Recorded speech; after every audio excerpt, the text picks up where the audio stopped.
Returning কর্মকর্তাকে জানিয়ে নির্বাচনের সার্বিক পরিবেশ নিয়ে সন্তোষ প্রকাশ করেন বিএনপির প্রার্থীরা। আওয়ামী আমলের নির্বাচনের সময় আমরা দেখেছি প্রশাসন দলীয় আচরণ এবং এখন আমরা দেখছি তাদের একটা নিউট্রাল আচরণ। একটা গ্রহণযোগ্য নির্বাচনের ক্ষেত্রে নির্বাচন কমিশন এবং সরকারের যে দায়বদ্ধতা রয়েছে, যে আন্তরিকতা রয়েছে, তার একটা প্রাথমিক প্রতিফলন আমি দেখতে পেয়েছি। তবে কমিশনের নিরপেক্ষতা নিয়ে প্রশ্ন তুলেছেন জামায়াত ও এনসিপির প্রার্থীরা। নিরাপত্তা নিয়ে আমরা শঙ্কিত রয়েছি এবং যারা আমাদের সাথে কাজ করছেন তারাও নিরাপত্তা নিয়ে শঙ্কিত রয়েছেন। ভয়ভীতি প্রদর্শন করলে সাধারণ ভোটাররা কেন্দ্রে আসবে না, এখনই তাদের বিরুদ্ধে অ্যাকশন নেওয়ার সময়। এদিকে এখন পর্যন্ত 3 জন প্রার্থীর মনোনয়ন বাতিল হয়েছে। ঢাকা 9 আসনের স্বতন্ত্র প্রার্থী তাসনিম যারাও আছেন তাদের মধ্যে, তবে আপিল করার কথা জানিয়েছেন তিনি। ঢাকা 9 স্বতন্ত্র প্রার্থী হিসেবে যে মনোনয়ন আবেদনপত্র দিয়েছিলাম সেটা আপাতত গৃহীত হয়নি, কিন্তু আমরা আপিল করব। আপিল করার প্রক্রিয়া আমরা ইতিমধ্যেই শুরু করেছি। রোববার শেষ হবে মনোনয়নপত্র যাচাই বাছাইয়ের কাজ। আব্দুল্লাহ শাফি, সময় সংবাদ, ঢাকা। এদিকে বগুড়া 6 আসনে বিএনপির ভারপ্রাপ্ত চেয়ারম্যান তারেক রহমানের মনোনয়নপত্র বৈধ ঘোষণা করেছেন রিটার্নিং কর্মকর্তা। একই আসনে জামাত প্রার্থী আবিদুর রহমান সোহেলের মনোনয়নও বৈধ ঘোষণা করা হয়। ঠাকুরগাঁও 1 আসনে বৈধ হয়েছে মির্জা ফখরুল ইসলাম আলমগীরের মনোনয়নপত্র। এদিকে মৃত্যুর কারণে বিএনপি চেয়ারপারসন বেগম খালেদা জিয়ার মনোনয়ন কার্যক্রম সমাপ্ত করা হয়েছে। জেলায় জেলায় প্রার্থীদের মনোনয়নপত্র যাচাই বাছাইয়ে ব্যস্ত রিটার্নিং কর্মকর্তারা। উদ্বেগ উৎকণ্ঠায় কার্যালয়ের বাইরে অপেক্ষায় বিভিন্ন দল ও স্বতন্ত্র প্রার্থী সমর্থকরা। ঘোষণার পর কেউ কেউ ফিরছেন উচ্ছ্বাস নিয়ে, আবার বাতিলের জন্য ক্ষোভ প্রকাশ করেন কেউ কেউ। শনিবার সকালে বগুড়া 6 আসনে বিএনপির ভারপ্রাপ্ত চেয়ারম্যান তারেক রহমানের মনোনয়ন বৈধ ঘোষণা করেন সংশ্লিষ্ট কর্মকর্তারা। পাশাপাশি একই আসনে জামাত মনোনীত প্রার্থী আবিদুর রহমান সোহেলের মনোনয়নও পাশ হয়। অন্যদিকে মৃত্যুর কারণে বগুড়া 7 আসনে বেগম খালেদা জিয়ার দাখিল করা মনোনয়নপত্রের কার্যক্রম সমাপ্ত করা হয়। তার বদলে মনোনয়ন পান গাবতলী উপজেলার বিএনপির সভাপতি মোর্শেদ মিল্টন। দিনাজপুর 3 আসনেও বেগম খালেদা জিয়ার প্রার্থিতা সমাপ্ত করে বৈধ করা হয় সৈয়দ জাহাঙ্গীর আলমের আবেদন। বগুড়া সদর সংসদীয় আসনে মনোনয়নপত্র দাখিলকারী জনাব তারেক রহমান এর মনোনয়নপত্রটি পরীক্ষা করলাম, পরীক্ষান্তে মনোনয়নপত্রটি গ্রহণ করলাম। ঠাকুরগাঁও 1 আসনে মির্জা ফখরুল ইসলাম আলমগীরের মনোনয়নপত্র বৈধ ঘোষণা করেন কর্মকর্তারা। এ আসনে তার বিপরীতে মনোনয়ন পাশ হয় কেন্দ্রীয় কমিটির বাংলাদেশ ছাত্র শিবিরের সাবেক সভাপতি দেলোয়ার হোসেনের। মির্জা ফখরুল ইসলাম আলমগীর, বাংলাদেশ জাতীয়তাবাদী দল জনাব দেলোয়ার হোসেন, বাংলাদেশ জামায়াতে ইসলামী জনাব মোহাম্মদ খাদেমুল ইসলাম, ইসলামী আন্দোলন বাংলাদেশ, 3 জনের মনোনয়নপত্র যাচাই বাছাই করে আমরা সঠিক পেয়েছি এবং বৈধ বলে ঘোষণা করেছি। এদিকে চট্টগ্রাম 5 আসনে জাতীয় পার্টির প্রার্থী ব্যারিস্টার আনিসুল ইসলাম মাহমুদের প্রার্থিতা বাতিলের দাবিতে হট্টগোল করেন দলটির নেতাকর্মীরা। তবে কর্মকর্তারা জানান দলীয় কাগজপত্রে অসঙ্গতি পাওয়ায় স্বাভাবিক নিয়মেই বাতিল করা হয় আনিসুলের মনোনয়নপত্র। এছাড়া চলমান যাচাই বাছাইয়ে ব্যাংক হিসাব, মামলা সংক্রান্ত জটিলতা সহ বিভিন্ন বিষয় খতিয়ে দেখে খুলনায় 9 জন, টাঙ্গাইল এবং ময়মনসিংহে 5 প্রার্থী সহ বেশ কয়েকটি জেলায় মনোনয়নপত্র বাতিল হয়েছে। বাতিল হওয়া প্রার্থীরা আপিলের সুযোগ পাবেন 9 জানুয়ারি পর্যন্ত। তানজিনা তাসনিম, সময় সংবাদ। নির্বাচন সামনে রেখে পরাজিত শত্রুরা সক্রিয় হয়ে উঠতে পারে, এ বিষয়ে সবাইকে সজাগ থাকার আহ্বান জানিয়েছেন তথ্য সম্প্রচার উপদেষ্টা সৈয়দা রিজওয়ানা হাসান। এদিকে কোনো রাজনৈতিক দল যেন ইশতেহার ভুলে না যায় সেজন্য লিখিত অঙ্গীকার করার আহ্বান জানিয়েছেন সুজনের প্রধান নির্বাহী বদিউল আলম মজুমদার। দেশের রাজনীতির আলোচনার কেন্দ্র এখন আসন্ন ত্রয়োদশ জাতীয় সংসদ নির্বাচন। গণঅভ্যুত্থান পরবর্তী নির্বাচন নিয়ে আকাঙ্ক্ষা বাড়ছে সাধারণ মানুষের, তাই আলোচনায় আসছে রাজনৈতিক দলগুলোর ইশতেহারও। শনিবার জাতীয় প্রেস ক্লাবে গণঅভ্যুত্থানের আকাঙ্ক্ষায় কেমন ইশতেহার চাই শীর্ষক সংবাদ সম্মেলনের আয়োজন করে সুশাসনের জন্য নাগরিক সুজন। প্রচারণা শুরু হয়ে গিয়েছে। সংবাদ সম্মেলনে সংক্ষিপ্ত বক্তব্যে সুজনের প্রধান নির্বাহী ডক্টর বদিউল আলম মজুমদার বলেন, বিগত সরকার দিনবদলের সনদ নামে ইশতেহার দিলেও পরে ভুলে গিয়েছিল, তাই ভবিষ্যতে কোনো দল যাতে ইশতেহার ভুলে না যায় সেজন্য লিখিত অঙ্গীকার করতে হবে। এখন ইশতেহারে অনেক কিছুই বলা হয়, কিন্তু এরপরে নির্বাচনের পরে সাধারণত ইশতেহারটা ছুঁড়ে ফেলা হয়।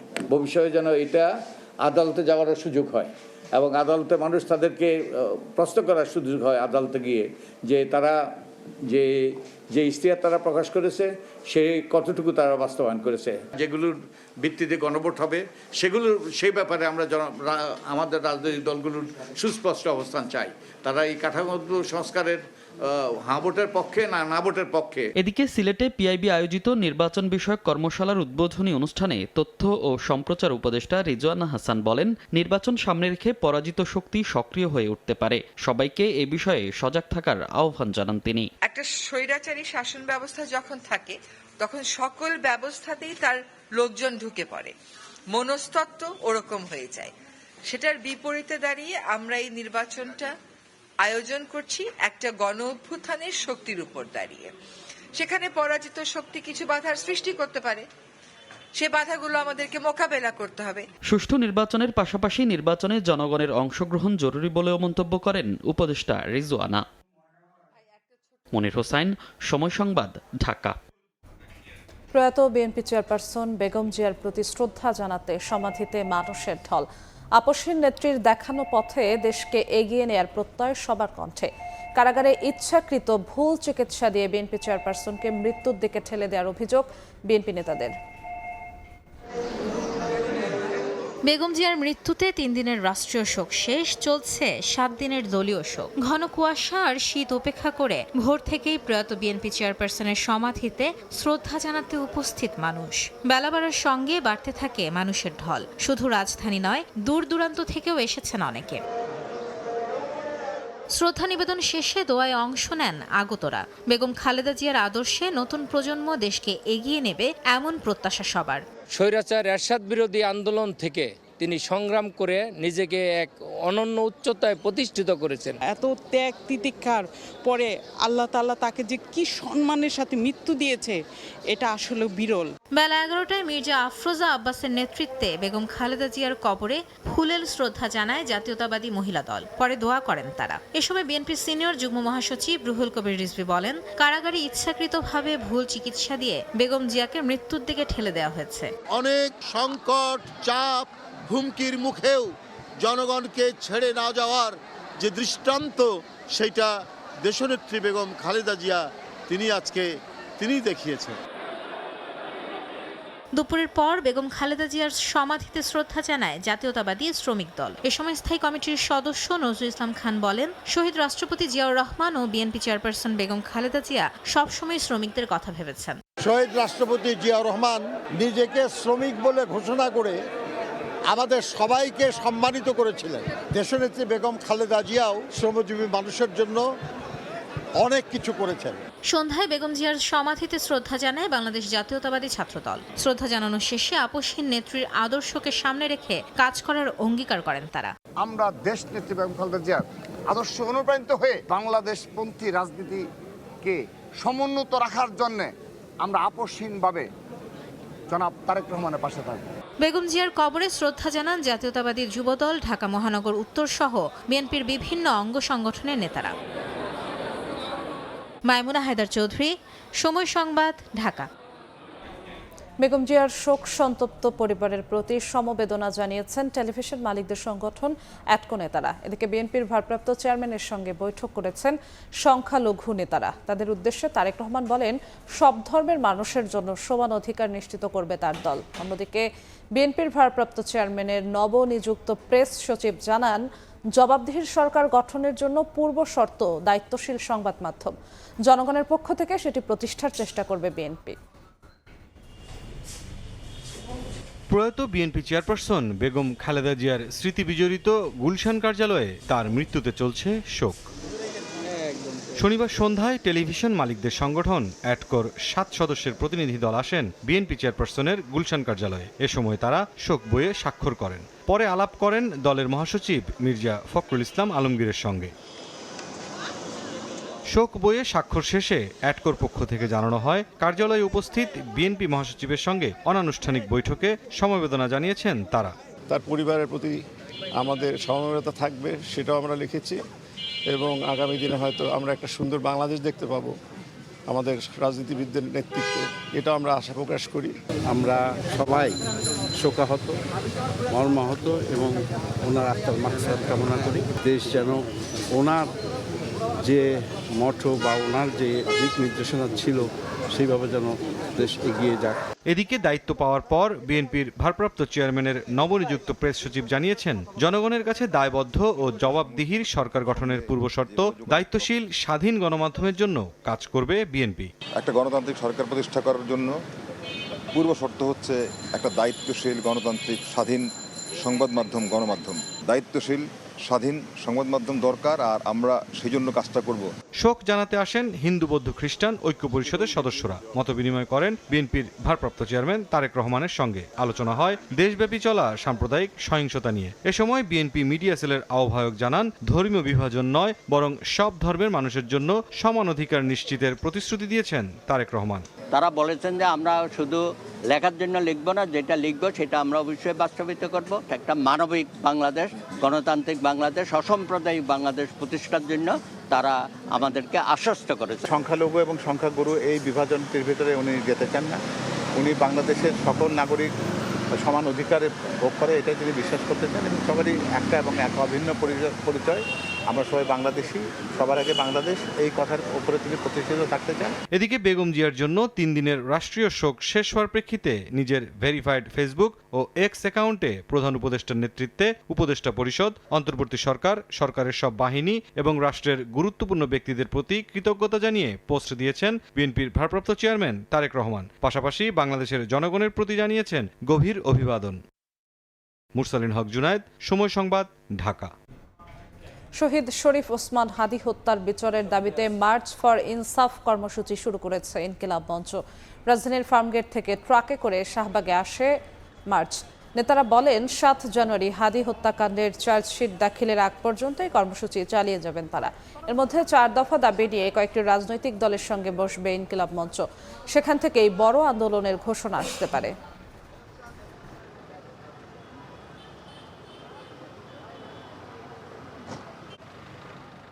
ইনকিলাব মঞ্চ কর্তৃক ঘোষিত 4 দফা দাবি, এই দাবি আদায়ের জন্য আমরা একটা মার্চ করতেছি, মার্চ ফর ইনসাফ। 7 তারিখ যেহেতু শহীদ ওসমান হাদী হত্যার চার্জশিট জমা দেওয়ার কথা, ওই চার্জশিট দেওয়ার পরপর যাতে দ্রুত বিচার কার্যক্রম শুরু হয় এবং সরকার এটাকে গুরুত্বের সহিত বিবেচনা করে এটার দ্রুত বিচার কার্য সম্পন্ন করে, এই জন্য আমরা মূলত চাচ্ছি যে মানুষের মধ্যে একটা সচেতনতা তৈরি করতে। 7 তারিখে আমরা বড় কোনো কর্মসূচির দিকে যাব যদি সরকার এই বিচারের যথাযথ পদক্ষেপ না নেয়।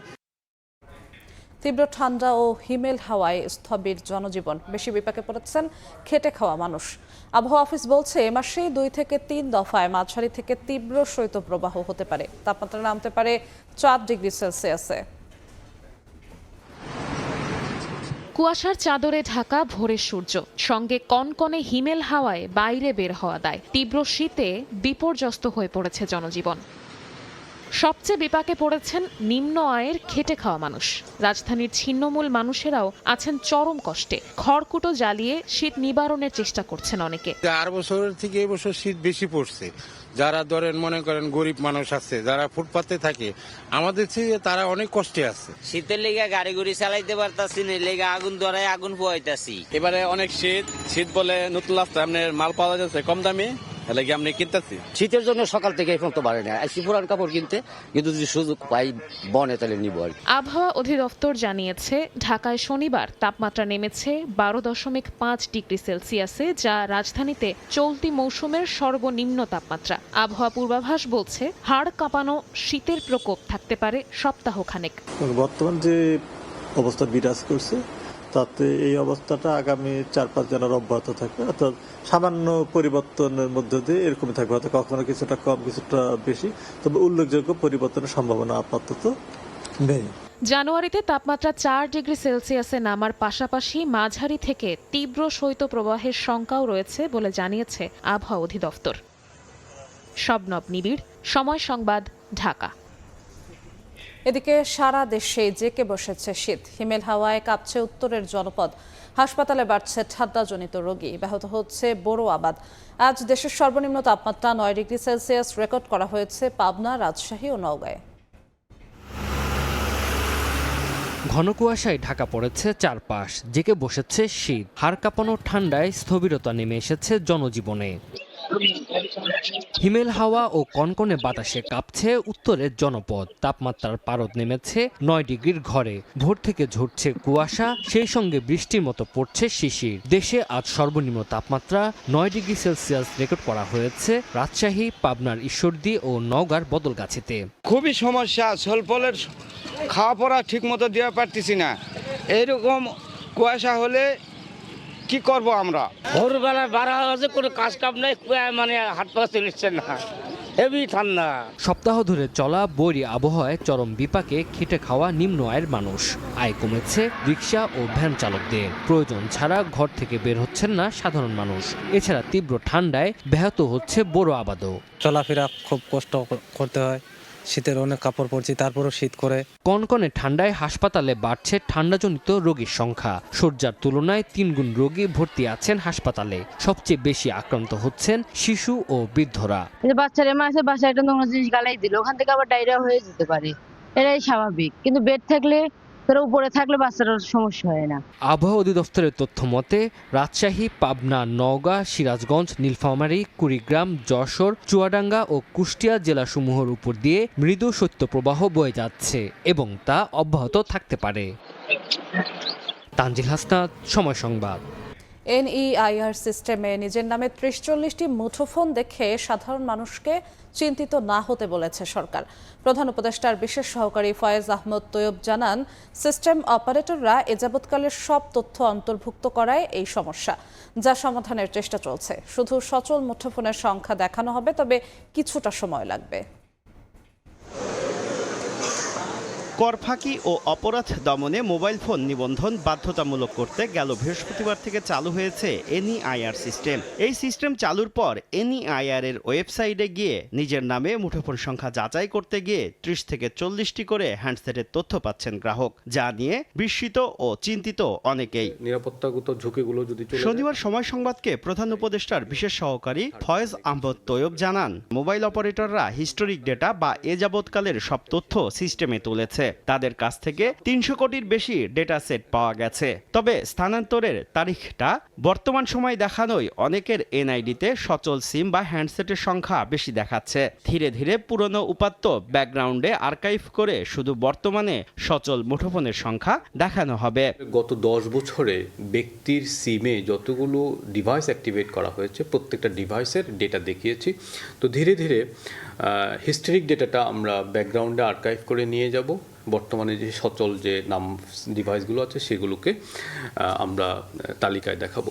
এ সময় NEIR চালুর পর ক্লোন বা নকল ফোন নিয়ে ভয়াবহ তথ্য তুলে ধরেন প্রধান উপদেষ্টার বিশেষ সহকারী। বলেন, একটি IMEI নম্বরের বিপরীতে প্রায় 4 কোটি হ্যান্ডসেট পাওয়া গেছে। একটা IMEI এর এগেনস্টে 3 কোটির বেশি ডিভাইস আছে। এর বাইরে 19 লক্ষ পেয়েছি, 15.5 লক্ষ, 17.5 লক্ষ এ ধরনের পেয়েছি। এ সময় NEIR সচল থাকলেও আগামী 90 দিন কোনো মোবাইল ফোন লক হবে না বলেও জানান ফয়েজ আহমদ তৈয়ব। শুভ খান, সময় সংবাদ, ঢাকা। 14টি নতুন বোয়িং উড়োজাহাজ কেনার সিদ্ধান্ত নিয়েছে বিমান বাংলাদেশ এয়ারলাইন্স। এ লক্ষ্যে নির্মাতা প্রতিষ্ঠানকে অফিসিয়ালি চিঠি দিয়েছে রাষ্ট্রায়ত্ত প্রতিষ্ঠানটি। এয়ারক্রাফটগুলো কিনতে সংস্থাটির প্রয়োজন হবে প্রায় 35,000 কোটি টাকা। দেরিতে হলেও বহরে নতুন উড়োজাহাজ কেনার সিদ্ধান্তকে সাধুবাদ জানিয়েছেন এভিয়েশন বিশেষজ্ঞরা। কাজল আব্দুল্লাহ রিপোর্ট। যুক্তরাষ্ট্র সরকারের বাণিজ্য শুল্কের পরিমাণ কমানোর লক্ষ্যে দেয়া প্রতিশ্রুতি আরও শক্তভাবে বাস্তবায়নে এগিয়ে যাচ্ছে বাংলাদেশ। বিভিন্ন পণ্য আমদানি বাড়ানোর পাশাপাশি এবার মার্কিন উড়োজাহাজ নির্মাতা প্রতিষ্ঠান বোয়িং থেকে প্রাথমিকভাবে 14টি এয়ারক্রাফট কেনার প্রস্তুতি নিয়েছে বিমান বাংলাদেশ এয়ারলাইন্স। ইতোমধ্যে সংস্থাটির পরিচালনা পর্ষদ আনুষ্ঠানিকভাবে চিঠি দিয়েছে বোয়িংকে। বোর্ড মিটিং এ নীতিগত সিদ্ধান্ত হয়েছে যে আমরা বোয়িং থেকে 14টা এয়ারক্রাফট কিনবো। অনুমোদিত 14টি উড়োজাহাজের মধ্যে 10টি ড্রিমলাইনার ও 4টি কেনা হবে ম্যাক্স মডেলের। আর বহরে বর্তমানে 19টির মধ্যে 14টি বোয়িংয়ের তৈরি। বিশেষজ্ঞরা বলছেন, ব্যবসায়িক দৃষ্টিকোণ থেকে এয়ারবাসের চেয়ে সাশ্রয়ী বোয়িং এয়ারক্রাফট। হয়তো 35 পর্যন্ত যাবে এই এয়ারক্রাফটগুলো ডেলিভার করতে। বিমানের যে এখন আমি সবসময় বলি ইয়াংগেস্ট ফ্লিট, এটা কিন্তু আর খুব একটা ইয়াং থাকবে না তখন। এবং 15 বছর এয়ারক্রাফটের এজ হলে মেইনটেন্যান্সের খরচ অনেক বেড়ে যায়, এবং ফুয়েল কস্টও বাড়ে, কারণ depending on the age of the engine. নতুন 14টি এয়ারক্রাফট কিনতে বাংলাদেশ বিমানের সম্ভাব্য ব্যয় হবে প্রায় 35,000 কোটি টাকা। বহরে যুক্ত হতে পারে 2031 সালের শেষ থেকে 2035 সাল পর্যন্ত। তবে লাভের অঙ্ক কার্গো বিমানে বেশি হলেও নতুন বহরে কেন উদ্যোগ নেই সে প্রশ্ন তুলেছেন সংশ্লিষ্টরা। কার্গোতে হলো প্রফিট বেশি, আর বিমান সমস্ত কার্গো হ্যান্ডলিং করে। তারা জানে, বিমান কার্গোর লোকেরা, যে কার্গো কোত্থেকে আসছে, কোথায় যাচ্ছে। এই মার্কেটটা বিমান আসলে ক্যাপিটালাইজ করা দরকার, এবং বিমানের এই যে ফ্লিট এক্সপ্যানশন, আমি মনে করি এই ফ্লিট এক্সপ্যানশনের মধ্যে সিরিয়াসলি কার্গো এয়ারক্রাফটস কনসিডার করা উচিত। দ্বিপাক্ষিক বাণিজ্যে যুক্তরাষ্ট্রের সঙ্গে শুল্ক চুক্তির অংশ হিসেবে বোয়িংয়ের কাছ থেকে 25টি উড়োজাহাজ কেনার কথা জানিয়েছিল বাণিজ্য মন্ত্রণালয়। এর অংশ হিসেবেই এবার নতুন এই সিদ্ধান্ত নিল সরকার। কাজল আব্দুল্লাহ, সময় সংবাদ, ঢাকা। পূর্বাঞ্চলে শুরু হলো ঢাকা আন্তর্জাতিক বাণিজ্য মেলার 30তম আসর। এবার মেলায় নিষিদ্ধ ঘোষণা করা হয়েছে সিঙ্গেল ইউজ প্লাস্টিকের ব্যবহার। নির্বাচনের আগে হলেও ক্রেতার ভালো সাড়া পাওয়ার আশা অংশ নেওয়া প্রতিষ্ঠানের। এবার বর্ষপণ্য ঘোষণা করা হয়েছে পেপার ও প্যাকেজিং পণ্যকে। পূর্বাঞ্চলে শুরু হলো মাসব্যাপী ঢাকা আন্তর্জাতিক বাণিজ্য মেলার 30তম আসর। সকালে আনুষ্ঠানিকভাবে উদ্বোধন করেন বাণিজ্য উপদেষ্টা শেখ বশিরউদ্দিন। জানানো হয়, এবার মেলায় 327টি স্টল প্যাভিলিয়নে প্রদর্শন করা হবে দেশি বিদেশি পণ্য। বড়দের প্রবেশ টিকিটের মূল্য ধরা হয়েছে 50 টাকা। মেলা প্রাঙ্গণে নিষিদ্ধ করা হয়েছে পলিথিন ব্যাগ সহ সিঙ্গেল ইউজ প্লাস্টিকের ব্যবহার। আন্তর্জাতিক বাজারে দেশীয় পণ্যের বাণিজ্য সম্প্রসারণই এই মেলার লক্ষ্য। এবার পেপার ও প্যাকেজিং পণ্যকে প্রোডাক্ট অব দ্য ইয়ার ঘোষণা করেন বাণিজ্য উপদেষ্টা। রপ্তানি প্রসার ও প্রণোদনামূলক কর্মকাণ্ডকে বেগবান করতে প্রতি বছর একটি পণ্যকে প্রোডাক্ট অফ দ্য ইয়ার হিসেবে ঘোষণা করা হয়।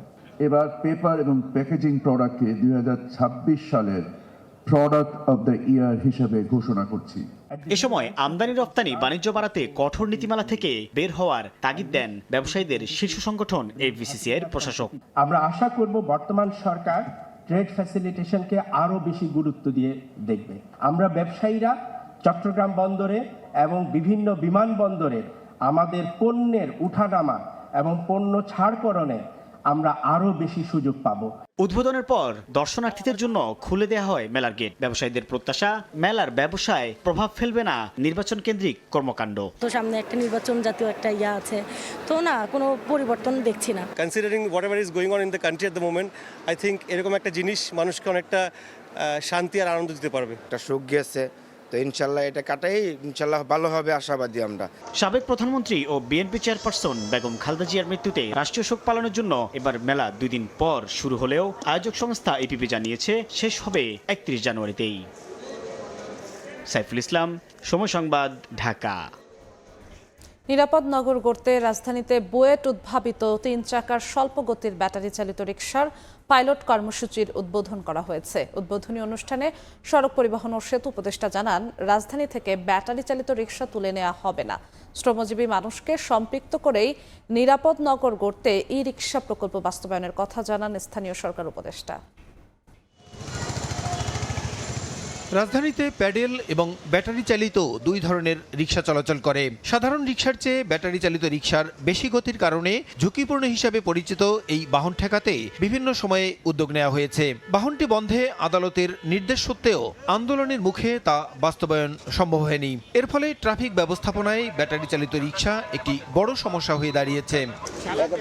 এ অবস্থায় ব্যাটারি চালিত রিকশা বন্ধ না করে একটি কাঠামোতে নিয়ে আসতে উদ্যোগ নেয় স্থানীয় সরকার মন্ত্রণালয়। বুয়েট উদ্ভাবিত 3 চাকার স্বল্পগতির ব্যাটারি চালিত রিকশা চলাচলে প্রবিধান তৈরি করে সরকার।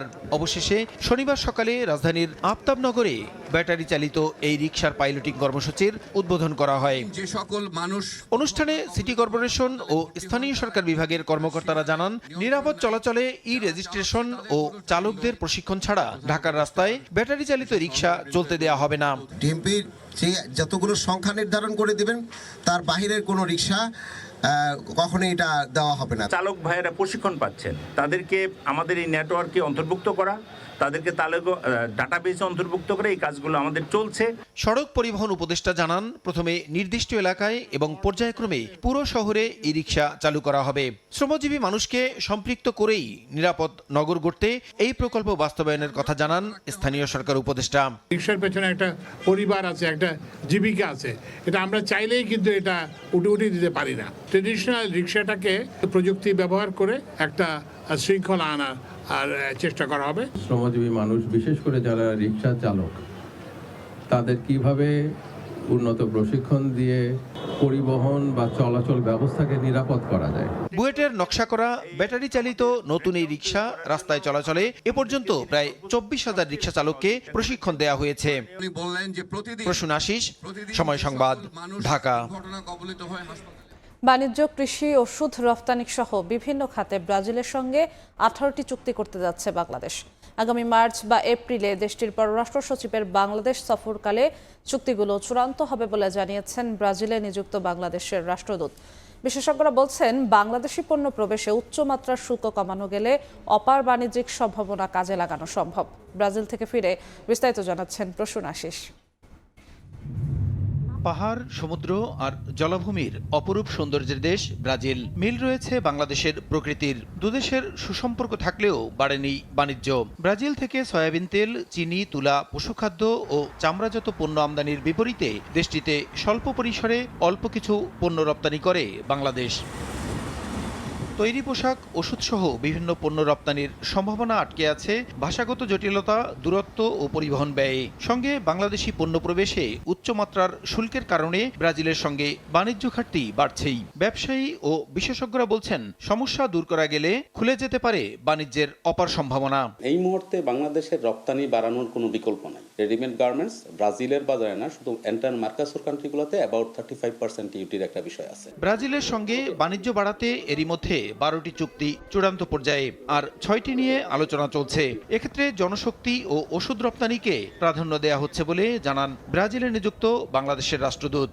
Hopefully, once the agreement will be signed, that tariff will also be waived, so it will unleash a new market for our pharmaceutical markets in Brazil. চুক্তিগুলো সই হলে দ্বিপাক্ষিক বাণিজ্যে উভয় দেশেই পণ্য প্রবেশে শুল্ক বাধা দূর হবে বলে মনে করেন রাষ্ট্রদূত। ফার্মাসিউটিক্যাল প্রোডাক্টসে হিউজ ট্যারিফের সম্মুখীন হই। ওদের কাছ থেকে আমরা যখন কটন কিনি, বিফ বা মিট, ক্যাটল প্রোডাক্টস, ওইগুলোতে বাংলাদেশের সাইড থেকে হাই ট্যারিফ ইম্পোজ করা আছে। বাইলেটারাল ট্রেডের ক্ষেত্রে দুই পক্ষ আমরা যেটাকে আমরা ডাবল ট্যাক্সেশন, সেটা আমরা ছাড় দিতে যাচ্ছি। আগামী মার্চ বা এপ্রিলে ব্রাজিলের পররাষ্ট্র সচিবের বাংলাদেশ সফরকালে চুক্তিগুলো চূড়ান্ত হবে বলেও জানান এই কূটনীতিক। এই যে বিশাল ঘাটতি বাণিজ্যের ক্ষেত্রে দুদেশের মধ্যে, এই ঘাটতি দূর করার জন্যই ব্রাজিল এম্বাসি নতুন নতুন উদ্যোগ নিচ্ছে বলে জানিয়েছেন সংশ্লিষ্ট কর্মকর্তারা। ব্রাজিলের বাংলাদেশ এম্বাসির সামনে থেকে প্রসূন আশিস, সময় সংবাদ। ফেনীতে প্রয়াত সাবেক প্রধানমন্ত্রী বেগম খালেদা জিয়ার কুলখানি অনুষ্ঠিত হয়েছে। দুপুরে ফুলগাজীর দক্ষিণ শ্রীপুরের মজুমদার বাড়িতে পরিবারের আয়োজনে এই কুলখানিতে দলীয় নেতাকর্মীদের পাশাপাশি অংশ নেন বিভিন্ন শ্রেণী পেশার মানুষ। উপস্থিত ছিলেন ফেনী 1 আসনে বেগম জিয়ার বিকল্প প্রার্থী রফিকুল আলম মজনু। এ সময় বেগম জিয়ার বিদেহী আত্মার মাগফিরাত কামনায় বিশেষ দোয়া করা হয়। ওনার মৃত্যু শুধু ফেনীবাসী ক্ষতিগ্রস্ত হয় নাই, সারা বাংলাদেশের মানুষ ক্ষতিগ্রস্ত হয়েছে। দেশনেত্রী বেগম খালেদা জিয়া যেভাবে বাংলাদেশকে দেখতে চেয়েছিলেন, যেভাবে গণতন্ত্রকে তিনি প্রতিষ্ঠা করতে চেয়েছিলেন, ইনশাআল্লাহ আগামী দিনে সেই কাজগুলা আমরা আমাদের দলের ভারপ্রাপ্ত চেয়ারম্যান তারেক রহমানের নেতৃত্বে ইনশাআল্লাহ আমরা আগামী দিনে এই কাজগুলো আমরা শেষ করব। বিচার নিয়ে তাড়াহুড়ো করার কোনো সুযোগ নেই বলে মন্তব্য করেছেন পররাষ্ট্র উপদেষ্টা মোহাম্মদ তৌহিদ হোসেন।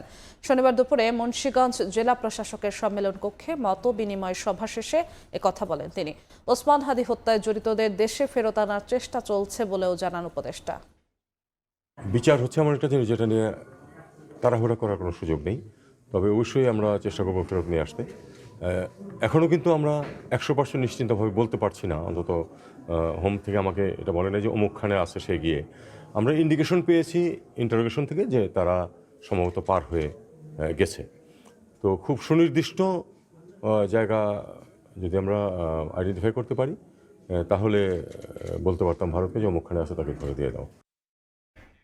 যশোরে দুর্বৃত্তদের গুলিতে পৌর বিএনপি নেতা নিহত হয়েছেন। চলন্ত মোটরসাইকেলে পেছন থেকে তাকে গুলি করা হয় বলে জানিয়েছেন স্বজনরা। জড়িতদের দৃষ্টান্তমূলক শাস্তির দাবি জানিয়েছেন তারা। শনিবার সন্ধ্যার পর যশোর মেডিকেল কলেজের পাশে ব্যবসা প্রতিষ্ঠান থেকে মোটরসাইকেলে করে বাড়ি ফিরছিলেন পৌর বিএনপির 7 নম্বর ওয়ার্ডের যুগ্ম সম্পাদক আলমগীর হোসেন। পথে শঙ্করপুর ইসাক সড়ক এলাকায় পৌঁছালে পেছন থেকে একটি মোটরসাইকেল এসে আরোহীরা চলন্ত অবস্থায় তাকে গুলি করে পালিয়ে যায়। গুরুতর অবস্থায় স্থানীয়রা তাকে উদ্ধার করে জেনারেল হাসপাতালে নিয়ে গেলে মৃত ঘোষণা করেন চিকিৎসক। আসার সাথে সাথে রোগীকে আমি পরীক্ষা নিরীক্ষা করে তাকে মৃত পাই। প্রাথমিকভাবে যা জানা গেছে যে তাকে গুলি করা হয়েছে। এ ঘটনার সঙ্গে জড়িতদের দ্রুত গ্রেফতার ও দৃষ্টান্তমূলক শাস্তির দাবি স্বজনদের। আমার ভাইও রানিং ছিল, তারাও রানিং ছিল, 2 জন ছিল। ওই রানিংয়ে গুলি করে দিয়ে বেরিয়ে গেছে তারা। কেন, কি কারণে আমার ভাইরে মারলো, কে মারলো, এর কুলু কি করে প্রশাসন বের করবে? আমি জানি না কেন তাকে এইভাবে তাকে গুলি করা হলো। গুলি যারা করছে আমরা তাদেরকে ধরে এনে তাদেরকে বিচার করা হোক। এই সরকার তাদেরকে খুঁজে বের করে বিচার করে। এদিকে অন্তর্বর্তী সরকারের আমলে এমন হত্যাকাণ্ড উদ্বেগজনক বলছেন বিএনপি নেতারা। আজকে অন্তর্বর্তীকালীন সরকারের সময়ও আমাদের রাজনৈতিক সহকর্মীরা এভাবে অস্বাভাবিকভাবে জীবন দিবেন, এটা কোনোভাবে কাম্য নয়। আইন শৃঙ্খলা বাহিনীকে বলবো সদা সতর্ক থেকে তারা নির্মোহভাবে নিরপেক্ষভাবে এই ঘটনার পেছনে যারা জড়িত তাদেরকে চিহ্নিত করবেন। এ নিয়ে ক্যামেরার সামনে কথা বলতে রাজি হয়নি পুলিশ। সময় সংবাদ, যশোর। বৈষম্য বিরোধী ছাত্র আন্দোলনের হবিগঞ্জ জেলা শাখার সাধারণ সম্পাদক মাহাদি হাসানকে আটক করা হয়েছে। প্রতিবাদে থানার সামনে অবস্থান নিয়ে বিক্ষোভ করেন নেতাকর্মীরা।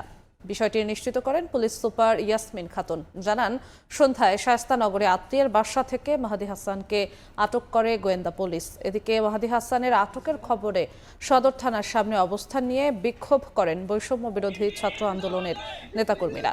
এর আগে শুক্রবার দুপুরে শায়েস্তাগঞ্জ থানায় ভারপ্রাপ্ত কর্মকর্তার সঙ্গে বাগবিতণ্ডায় জড়ান মাহাদি হাসান। এ সংক্রান্ত একটি ভিডিও সামাজিক যোগাযোগ মাধ্যমে ছড়িয়ে পড়ে।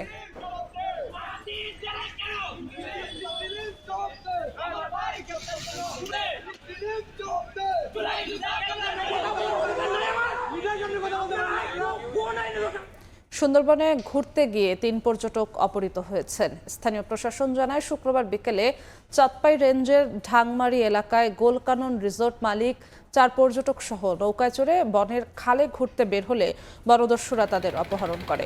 সে রাতেই 2 নারী পর্যটককে ফিরিয়ে দেয়। তবে রিসোর্ট মালিক ও 2 পুরুষ পর্যটককে জিম্মি করে মোটা অঙ্কের মুক্তিপণ দাবি করে। ঘটনার পর দিনব্যাপী রিসোর্ট এলাকায় কোনো ট্যুর, নৌযান কিংবা পর্যটক যাতায়াত করেনি। অপহৃতদের উদ্ধারে যৌথ অভিযান চলছে বলে জানিয়েছে পুলিশ।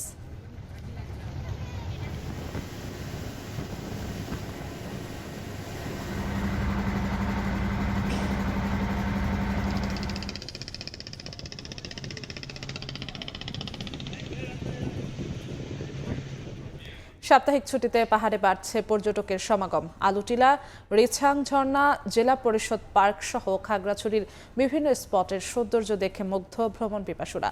অতিথি বাড়ায় খুশি হোটেল মোটেল সহ পর্যটন সংশ্লিষ্ট ব্যবসায়ীরা। নিরাপত্তায় কাজ করছে টুরিস্ট পুলিশ। জিতেন বড়ুয়ার তথ্য, ছবি নিয়ে রিপোর্ট।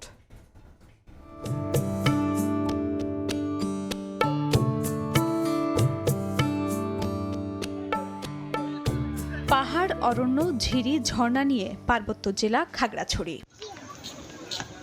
শীত মৌসুমে পাহাড়ের আবহাওয়া ভ্রমণ উপযোগী হওয়ায় বেড়েছে পর্যটক সমাগম। আলুটিলার রহস্যময় সুড়ঙ্গ, ঝুলন্ত ব্রিজ, তারেং, রিসাং ঝর্ণা সহ বিভিন্ন দর্শনীয় স্থান দেখতে ভিড় করছেন পর্যটকরা। পাহাড়ের সৌন্দর্য দেখে মুগ্ধ পর্যটক। আলুটিলা পার্কটাতে অনেকবার আসছি, আজকেও আসছি, ভালো লাগতেছে।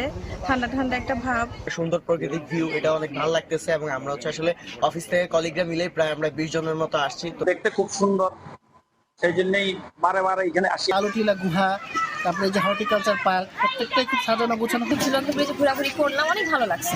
ডেভেলপমেন্টের দিকটা যদি চিন্তা করি আর একটু বেটার হলে দেন টুরিস্টরা এসে আরো বেশি স্বাচ্ছন্দ্য বোধ করতো। পর্যটক বাড়াই খুশি হোটেল মোটেল সহ পর্যটন সংশ্লিষ্ট ব্যবসায়ীরা। টুরিস্টদের সমাগম চোখে ভরার মতো। তো আমাদের ব্যবসাটা নাও চলতেছে মোটামুটি। বেচা বিক্রি আগের থেকে অনেক ভালো হচ্ছে। আমরা আস্তে আস্তে যে প্রতিকূল পরিস্থিতি হচ্ছে কাটিয়ে উঠতেছি। প্রতিটি পর্যটন কেন্দ্রে নিরাপত্তায় নিয়োজিত রয়েছে টুরিস্ট পুলিশ। কোথাও যাতে অনাকাঙ্ক্ষিত কোনো ঘটনা না ঘটে সেজন্য আমরা পর্যাপ্ত নিরাপত্তা দেব। পাশাপাশি জেলা পুলিশও সেখানে নিরাপত্তা নিশ্চিত করেছে। তবে আপনাদেরকে আমরা আশ্বস্ত করতে পারি যে টুরিস্ট পুলিশ সবসময় টুরিস্টদেরকে সার্বিক নিরাপত্তার জন্য প্রস্তুত রয়েছে। খাগড়াছড়ির বিভিন্ন পর্যটন কেন্দ্রে সাপ্তাহিক ছুটিতে 5 থেকে 8,000 পর্যটকের সমাগম হয়। সময় সংবাদ, খাগড়াছড়ি। দেখছেন প্রবাসের সময়। দেশের বাইরের খবর। নিরাপদ ও নিয়ন্ত্রিতভাবে ক্ষমতা হস্তান্তর না হওয়া পর্যন্ত যুক্তরাষ্ট্র ভেনেজুয়েলা পরিচালনা করবে বলে জানিয়েছেন মার্কিন প্রেসিডেন্ট ডোনাল্ড ট্রাম্প। সেখানে পাঠানো হবে বিশেষ দলকে। এদিকে আটকের পর নিকোলাস মাদুরোকে স্ত্রী সহ নেওয়া হচ্ছে নিউ ইয়র্কে। সেখানে তাদের বিরুদ্ধে মাদক পাচারের মামলার বিচার হবে। মার্কিন সামরিক কর্মকর্তা জেনারেল ড্যান কেইন জানান, কারাকাসে চালানো এই অভিযানের পরিকল্পনায় কয়েক মাস সময় লেগেছে। মাসখানেক চলমান ওয়াশিংটন কারাকাস উত্তেজনার পর ভেনেজুয়েলায় সামরিক হামলা চালায় মার্কিন সেনাবাহিনী। তুলে নিয়ে যাওয়া হয় দেশটির প্রেসিডেন্ট নিকোলাস মাদুরো ও তার স্ত্রীকে। যুক্তরাষ্ট্রের প্রেসিডেন্ট ডোনাল্ড ট্রাম্প জানান তাদের নিউ ইয়র্কে নেওয়া হচ্ছে। তবে মাদুরোকে কিভাবে ধরা হয়েছে সে বিষয়ে বিস্তারিত জানাননি ট্রাম্প। মার্কিন সামরিক কর্মকর্তা জেনারেল ড্যান কেইন জানান, অভিযানের পরিকল্পনায় সময় লেগেছে কয়েক মাস। মাদুরোর অবস্থান ও দৈনন্দিন গতিবিধি নিয়ে গোয়েন্দা তথ্য সংগ্রহের পর আক্রমণ চালানো হয়। এরপর মাদুরো ও তার স্ত্রী আত্মসমর্পণ করেন বলে জানান তিনি। নিউ ইয়র্কে তাদের বিরুদ্ধে মাদক পাচারের মামলার বিচার হবে বলেও জানানো হয়। ঘটনার পর সংবাদ সম্মেলনে মার্কিন প্রেসিডেন্ট জানান, নিরাপদ ও নিয়ন্ত্রিতভাবে ক্ষমতা হস্তান্তর না হওয়া পর্যন্ত ভেনেজুয়েলার প্রশাসনিক ক্ষমতা যুক্তরাষ্ট্রের হাতেই থাকবে। মার্কিন অংশীদারিত্ব ভেনেজুয়েলার জনগণকে ধনী, স্বাধীন এবং নিরাপদ করে তুলবে বলেও দাবি করেন তিনি। জানান, দেশটির তেল শিল্পকে সুগঠিত ও উন্নত করতে এবং দেশের জন্য অর্থ উপার্জন করতে মার্কিন কোম্পানিগুলোকে ভেনেজুয়েলায় পাঠানো হবে। দেশটিতে দ্বিতীয় দফায় বড় আকারের হামলা চালাতেও যুক্তরাষ্ট্র পিছপা হবে না বলে হুঁশিয়ারি দেন তিনি। জানান, দেশটি শাসন করতে প্রয়োজন সেনা মোতায়েন করবে যুক্তরাষ্ট্র। এ সময় ভেনেজুয়েলা পরিচালনায় মার্কিন কর্মকর্তাদের একটি দল সাজানো হবে বলে জানান ট্রাম্প। দেশটির অভ্যন্তর থেকে মাদুরো প্রশাসনের ভাইস প্রেসিডেন্ট ডেলসি রদ্রিগেজ যুক্তরাষ্ট্রকে সহযোগিতা করতে প্রস্তুত বলে ইঙ্গিত করা হয়। জানানো হয়, মার্কিন পররাষ্ট্রমন্ত্রী মার্কো রুবিওর সঙ্গে রদ্রিগেজের কথা হয়েছে। যুক্তরাষ্ট্রের কাছে মাদুরো ও তার স্ত্রী জীবিত থাকার প্রমাণ দেওয়ার দাবি জানিয়েছেন তিনি। এদিকে কারাকাসের মসনদে নোবেল জয়ী বিরোধী দলীয় নেত্রী মাচাদোকে দেখা যাবে কিনা এ বিষয়ে প্রশ্ন করা হলে ট্রাম্প সে সম্ভাবনা খুবই কম বলে জবাব দেন। বলেন, মাচাদো অত্যন্ত মেধাবী একজন নেত্রী হলেও দেশের নাগরিকদের কাছে তার গ্রহণযোগ্যতা কম হওয়ায় তার প্রেসিডেন্ট হওয়ার আশা কম। সাদিয়া তাসনিম, সময় সংবাদ। মিয়ানমারের সাগাইংয়ের একটি স্কুলে বিমান হামলা চালিয়েছে জান্তা বাহিনী। এতে বেশ কয়েকজন আহত হয়েছেন। চলমান সহিংসতার মধ্যেই প্রথম দফার ভোটে এগিয়ে থাকার দাবি করেছে সেনা সমর্থিত দল ইউএসডিপি। গেল বছরের 28 ডিসেম্বর হওয়া ভোটে ভোটার উপস্থিতি ছিল 52%। মিয়ানমারের সাগাইং অঞ্চলের তাবাইন টাউনশিপের মোকাইং গ্রামে বিমান হামলা চালিয়েছে জান্তা বাহিনী। আশ্রয় শিবির হিসেবে ব্যবহার করা স্কুলটিতে আশ্রয় নিয়েছিলেন অন্তত 100 জন বাস্তুচ্যুত বাসিন্দা। জান্তার বোমার আঘাতে বেশ কয়েকজন আহত হয়েছেন। শনিবার এক প্রতিবেদনে বিষয়টি জানায় স্থানীয় গণমাধ্যম। স্থানীয়রা জানায়, ক্ষতিগ্রস্ত স্কুলটির পাশে থাকা বাড়িগুলো বেশ ক্ষয়ক্ষতি হয়েছে। এর আগেও একই গ্রামে হামলায় প্রাণ হারান 6 জন বাস্তুচ্যুত। খাবার ও নিরাপদ আশ্রয়ের সংকটে দিন কাটছে মান্দালয় থেকে পালিয়ে সাগাইংয়ে যাওয়া মানুষদের। গেল বছরের 28 ডিসেম্বর থেকে মিয়ানমারে শুরু হয়েছে নির্বাচন। রাষ্ট্রীয় গণমাধ্যম বলছে, প্রথম ধাপের ভোটে সেনা সমর্থিত ইউএসডিপি দল বড় ব্যবধানে এগিয়ে আছে। তবে ভোটার উপস্থিতি ছিল 52%, যা দেশটিতে হওয়া বিগত নির্বাচনের তুলনায় অনেক কম। জাতিসংঘ ও মানবাধিকার সংস্থাগুলোর দাবি, এই নির্বাচন অবাধ ও বিশ্বাসযোগ্য নয়। বিশ্লেষকরা বলছেন, ক্ষমতা পাকাপোক্ত করতে মরিয়া হয়ে উঠেছে জান্তা সরকার। তবে নির্বাচনের স্বচ্ছতা নিয়ে বিভিন্ন মহলে সংশয় থাকায় তা আন্তর্জাতিক স্বীকৃতি পাবে কিনা সেটাই বড় প্রশ্ন হয়ে উঠেছে। নাদিম মারজান, সময় সংবাদ। সৌদি সমর্থিত বাহিনীর হামলার পর ইয়েমেনের দক্ষিণাঞ্চলের স্বাধীন রাষ্ট্র প্রতিষ্ঠার ঘোষণা দিয়েছে বিচ্ছিন্নতাবাদী গোষ্ঠী এসটিসি। এ বিষয়ে 2 বছর আলোচনার পর অঞ্চলটিতে গণভোট আয়োজন করা হবে বলে জানিয়েছেন গোষ্ঠীটির প্রধান। সংকট নিরসনে দেশটির সব গোষ্ঠীর সঙ্গে বৈঠকে বসতে সৌদি আরবকে প্রস্তাব দিয়েছে ইয়েমেন সরকার। এটিকে স্বাগত জানিয়েছে রিয়াদ। স্থানীয় সময় শুক্রবার ইয়েমেনের হাদ্রামাউত প্রদেশে সৌদি আরব সমর্থিত গোষ্ঠী বিমান হামলা চালায়। এতে বেশ কয়েকজন হতাহত হয়েছেন। দেশটিতে সংযুক্ত আরব আমিরাত সমর্থিত বিচ্ছিন্নতাবাদীদের কাছ থেকে বিভিন্ন সামরিক ক্যাম্পের নিয়ন্ত্রণ নিতে সৌদি সমর্থিত সংগঠনটি একটি অভিযানের সূচনা করেছে বলেও অভিযোগ করেন এসটিসি প্রধান। চলমান সংঘাতের মধ্যে ইয়েমেনের দক্ষিণাঞ্চলে স্বাধীন রাষ্ট্র প্রতিষ্ঠার ঘোষণা দিয়েছেন এসটিসি প্রধান আল জুবাইদি। স্থানীয় সময় শুক্রবার টেলিভিশনে সম্প্রচারিত এক ভাষণে এমন ঘোষণা দেন তিনি। 2 বছর আলোচনার পর স্বাধীনতার প্রশ্নে গণভোটের আয়োজন করা হবে বলে জানান তিনি। তবে আন্তর্জাতিক সম্প্রদায় আলোচনায় আগ্রহ না দেখালে 2 বছরের আগেই স্বাধীনতার ঘোষণা দেওয়ার সতর্কবার্তা দিয়েছেন প্রেসিডেন্ট আল জুবাইদি।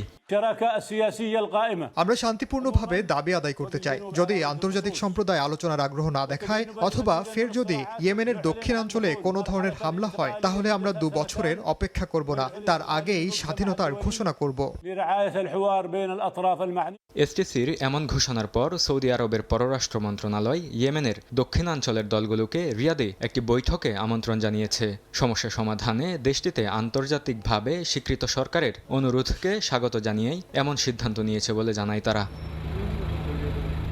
এর আগে গেল মাসে এসটিসি ইয়েমেনের হাদ্রামাউত ও মাহরা প্রদেশে প্রবেশ করে একটি তেল সমৃদ্ধ অঞ্চল দখলে নিলে উত্তেজনা দেখা দেয়। বর্তমানে উত্তেজনা কমানোর অংশ হিসেবে সৌদি নেতৃত্বাধীন জোট প্রদেশ দুটি থেকে এসটিসি বাহিনী প্রত্যাহারের আহ্বান জানিয়েছে। তবে জোটটির কাছে অস্ত্র ও ক্যাম্প হস্তান্তরে অস্বীকৃতি জানায় এসটিসি। বরকতুল্লাহ, সময় সংবাদ। কুয়েতে বাংলাদেশ জাতীয়তাবাদী স্বেচ্ছাসেবক দলের উদ্যোগে সাবেক প্রধানমন্ত্রী ও বিএনপি চেয়ারপারসন বেগম খালেদা জিয়ার মৃত্যুতে দোয়া মাহফিল অনুষ্ঠিত হয়েছে।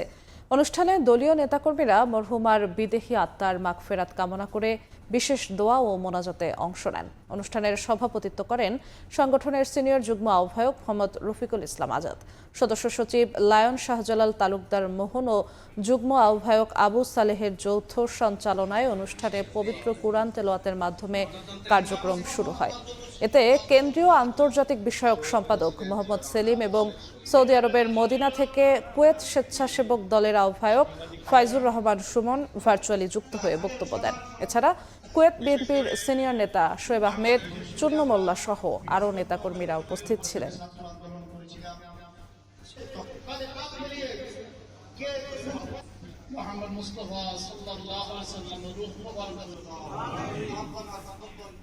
সংযুক্ত আরব আমিরাতে স্থানীয় বিএনপির উদ্যোগে বিএনপি চেয়ারপারসন বেগম খালেদা জিয়ার মৃত্যুতে বিশেষ দোয়া মাহফিল ও স্মরণ সভা হয়েছে। শুক্রবার বাদ জুমা শারজায় এই আয়োজন হয়। অংশ নেন আমিরাত বিএনপির নেতাকর্মী ও প্রবাসী বাংলাদেশিরা। আলোচনা সভায় বক্তারা বেগম জিয়ার বর্ণাঢ্য রাজনৈতিক জীবন ও দেশের গণতন্ত্র রক্ষায় তার অবদানের কথা স্মরণ করেন।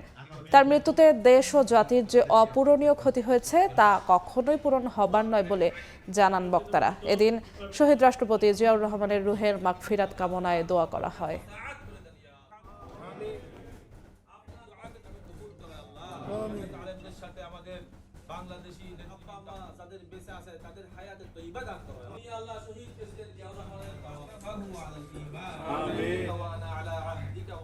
খেলার খবর। ভারত বিশ্বকাপে বাংলাদেশ দল কি ধরনের নিরাপত্তা পাবে তা জানতে চেয়ে রোববার আইসিসিকে আনুষ্ঠানিক চিঠি দেবে বিসিবি। ব্যক্তি মোস্তাফিজকে যদি বিসিসিআই নিরাপত্তা দিতে না পারে সেক্ষেত্রে দল হিসেবে টাইগারদের জন্য দেশটি অনিরাপদ কিনা সে ব্যাখ্যাও চাওয়া হবে। ফিজের নাম সরিয়ে দেওয়ার কারণ জানতে চিঠি দেওয়া হবে আইপিএল এর প্রধান নির্বাহীকেও। মুস্তাফিজ ইস্যুতে ভারত বাংলাদেশ দ্বন্দ্ব এখন প্রকাশ্যে। গুটি কয়েক উগ্রবাদীদের হুমকিতে আইপিএল থেকে কাটার মাস্টারের নাম বাদ দেয়ায় আলোচনায় এখন ভারতে বাংলাদেশ দলের টি-20 বিশ্বকাপ যাত্রা। এই প্রেক্ষাপটে শনিবার রাতে ভার্চুয়াল বৈঠকে বসে বিসিবি পরিচালনা পর্ষদ। পরিচালকদের সম্মতিতে আইসিসিতে চিঠি পাঠানোর সিদ্ধান্ত নিয়েছে বিসিবি, যেখানে 3 প্রশ্নের উত্তর জানতে চাইবে বুলবুলের নেতৃত্বাধীন ক্রিকেট বোর্ড। উদ্ভূত পরিস্থিতিতে ভারত বিশ্বকাপে বাংলাদেশ দল ঠিক কী ধরনের নিরাপত্তা পাবে? অন্যান্য দলের চেয়ে বাড়তি নিরাপত্তার ব্যবস্থা করা হবে কিনা? ব্যক্তি মোস্তাফিজকে নিরাপত্তা দিতে ব্যর্থ ভারত সরকার পুরো বাংলাদেশ দলের নিরাপত্তা নিশ্চিতে কতটুকু সামর্থ্য রাখে সে প্রশ্নও থাকবে চিঠিতে। বিশ্বকাপে শুধু ক্রিকেটার নয়, সংবাদ সংগ্রহে বাংলাদেশি গণমাধ্যম কর্মী, বিসিবি অফিসিয়ালস কিংবা সমর্থকদের জন্যও ভারত নিরাপদ কিনা, এই 3 প্রশ্নের উত্তর সন্তোষজনক না হলে ভারতে বিশ্বকাপ খেলার বিষয়ে নতুন করে ভাববে বিসিবি। চিঠি দেয়া হবে আইপিএল এর প্রধান নির্বাহীকেও। ঠিক কী ধরনের প্রেক্ষাপটে ফিজ ভারতে অনিরাপদ তা জানতে চাইবে বিসিবি। পাশাপাশি বাংলাদেশ ক্রিকেট বোর্ডকে জানানোর আগেই কেন ভারতীয় গণমাধ্যমে এই খবর আসলো সে ব্যাখ্যাও চাইবে। এমন আচরণ যে বাংলাদেশি ক্রিকেটারের জন্য বিব্রতকর সেটাও মনে করিয়ে দেওয়া হবে ওই চিঠিতে। দুটো চিঠির উত্তরই বিসিবি খুব দ্রুত সময়ের মধ্যে চাইবে। বিশ্বকাপের যৌথ আয়োজক হিসেবে আছে শ্রীলঙ্কাও। পাকিস্তানের মতো বাংলাদেশও হারতে পারে সে পথে। সিদ্ধান্তটা কঠিন, তবে ফিজ ইস্যুতে জল যতদূর গড়ালো তাতে ওই কঠিন পথটাই এখন একমাত্র রাস্তা বিসিবির সামনে। সাব্বির মিথুন, সময় সংবাদ। মোস্তাফিজ ইস্যুর পর বাংলাদেশি ক্রিকেটারদের ভারত ভ্রমণ ঝুঁকিপূর্ণ হবে বলে মনে করেন বাংলাদেশ জাতীয় ফুটবল দলের সাবেক অধিনায়ক আমিনুল হক। এ পরিস্থিতিতে টি-20 বিশ্বকাপে ভারতে খেলতে যাওয়ার আগে ক্রিকেটারদের নিরাপত্তার বিষয়টি বিসিবির আরও গুরুত্ব দিয়ে দেখা উচিত বলেও মন্তব্য করেছেন তিনি। এদিকে সাকিবকে দেশে ফেরানো নিয়েও ইতিবাচক বিএনপির ক্রীড়া বিষয়ক সম্পাদক। বাংলাদেশ ভারত কূটনৈতিক অস্থিরতার প্রভাব এবার ক্রীড়াঙ্গনে। আইপিএলে বড় অঙ্কের পারিশ্রমিকে সুযোগ পেলেও ভারতের উগ্রবাদী সমর্থকদের প্রতিবাদের মুখে মুস্তাফিজকে সরিয়ে নেওয়ার পরামর্শ দেয় ভারতীয় ক্রিকেট কন্ট্রোল বোর্ড।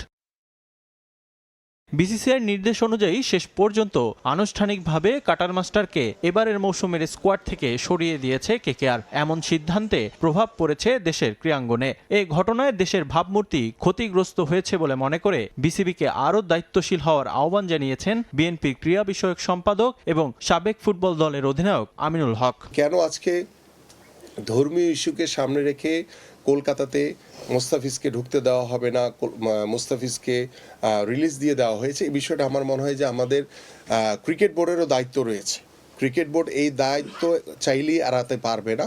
আমার কাছে মনে হয় ক্রিকেট বোর্ড এই বিষয়টিকে ভালো করে খতিয়ে দেখে এবং আইপিএলের যারা কর্তৃপক্ষ রয়েছে, লাগলে ভারতীয় যে ক্রিকেট বোর্ড রয়েছে তাদের সাথে কথা বলে এই যে ধর্মকে টেনে যারা একটি অসাধু চক্র, যারা বাংলাদেশ বা ভারতের সাথে একটি সম্পর্ককে দূরত্ব তৈরি করার চেষ্টা করছে এবং সেইটার জন্য আমাদের মোস্তাফিজের মতো একজন প্রতিভাবান খেলোয়াড়দেরকে যদি রিলিজ দিয়ে দেওয়া হয়, এটি আমাদের জন্য অবশ্যই দুর্ভাগ্যজনক। আইপিএল থেকে মোস্তাফিজকে সরিয়ে দেওয়ার ঘটনায় শঙ্কা জেগেছে ভারতে অনুষ্ঠিত টি-20 বিশ্বকাপে বাংলাদেশের নিরাপত্তা নিয়ে। তাই দ্রুত দুদেশের সরকার ও ক্রিকেট বোর্ডের পারস্পরিক আলোচনায় সমাধানের পথ খোঁজার পরামর্শ আমিনুল হকের। সামনে বিশ্বকাপ, সেই ক্ষেত্রে আমাদের ক্রিকেটাররা ভারতে গিয়ে খেললে একটা শঙ্কার জায়গা কিন্তু থেকে যায় এবং সেই শঙ্কার জায়গাটা কিভাবে দ্রুত কাটিয়ে উঠবে সেটা আমি ক্রিকেট বোর্ড এবং আমাদের সরকারের যারা দায়িত্ব রয়েছে আমি তাদের কাছে ছেড়ে দিলাম যে আপনারা দ্রুত সময়ের ভিতরে এই বিষয়টি আলোচনা করে কিভাবে দ্রুত সুরাহা করা যায়। এদিকে সাকিবকে দেশে ফেরানো নিয়েও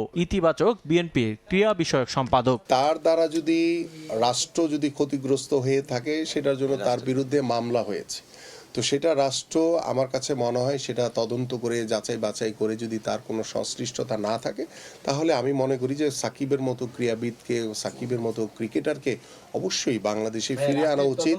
রিফাতুল ইসলাম মিরন, সময় সংবাদ, ঢাকা। এ পর্যায়ে শীর্ষ সংবাদগুলো জানিয়ে দিচ্ছি আরেকবার। ছুটির দিনেও মনোনয়ন যাচাই, মৃত্যুর কারণে বেগম জিয়া নির্বাচন কার্যক্রম সমাপ্ত। তারেক রহমান, মির্জা ফখরুল ও জামায়াত আমিরের প্রার্থিতা বৈধ ঘোষণা। বেগম জিয়াকে শ্রদ্ধা জানাতে সমাধিতে প্রতিদিন ভিড়, পরিবারকে সমবেদনা জানালেন অ্যাটকো নেতারা। তারেক রহমানের সঙ্গে সংখ্যালঘু নেতাদের বৈঠক।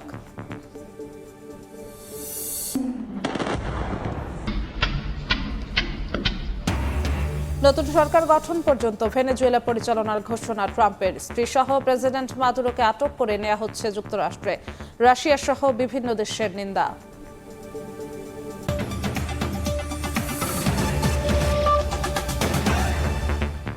এ ছিল প্রবাসের সময়, সঙ্গেই থাকুন সময়।